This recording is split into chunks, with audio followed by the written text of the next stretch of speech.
நம்ம கலாச்சாரத்துல இவ்வளவு பெரிய ரகசியம் இருக்கா? பல்லாயிரம் வருஷங்களுக்கு முன்னாடி தமிழ் மக்கள் எப்படி அவ்வளவு பிரம்மாண்டமான கப்பல்களை இரும்பு ஆணிகள் இல்லாமல் கட்டுனாங்க?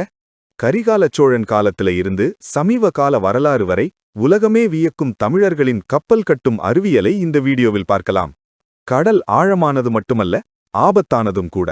ஆனால் அந்த ஆக்ரோஷமான கடலையே தனது காலடியில் வைத்திருந்தார்கள் பண்டைய தமிழர்கள். திசை காட்டும் கருவியில்லாத காலத்திலேயே வெறும் நட்சத்திரங்களையும் காற்றையும் வைத்துக்கொண்டு உலகை சுற்றிய தமிழர்களின் கப்பல் கட்டும் ரகசியம் என்ன? வாருங்கள் பார்ப்போம். மேற்கத்தியர்கள் தங்கள் கப்பல்களில் இரும்பு ஆணிகளை பயன்படுத்திய போது, தமிழர்கள் மரம் வீங்கினால் பிடிப்பு அதிகமாகும் என்ற தத்துவத்தின் அடிப்படையில் மர ஆணிகளை பயன்படுத்தினார்கள். இதற்கு தொகுதி என்று பெயர்.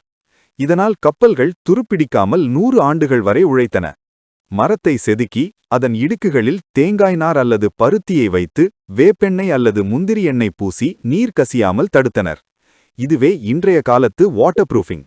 தமிழர்கள் ஒவ்வொரு தேவைக்கும் ஒரு வகை கப்பலை வைத்திருந்தனர். ஆற்றில் செல்ல தோணி மற்றும் ஓடம், ஆழ்கடலில் வணிகம் செய்ய பிரம்மாண்டமான வங்கம் மற்றும் நாவாய்.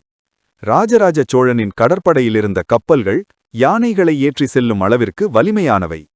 கப்பல் திசை தெரியாமல் நடுவழியில் நின்றால் தமிழர்கள் ஒரு பறவையை காக்கை பறக்க விடுவார்கள். அது நிலம் இருக்கும் திசையை நோக்கி பறக்கும்.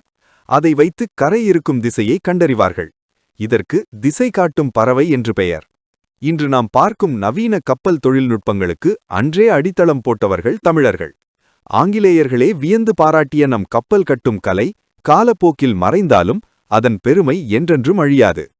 இந்த பிரம்மாண்ட ரகசியம் பற்றி நீங்க என்ன நினைக்கிறீங்க? உங்கள் கருத்துக்களை கமெண்டில் சொல்லுங்க.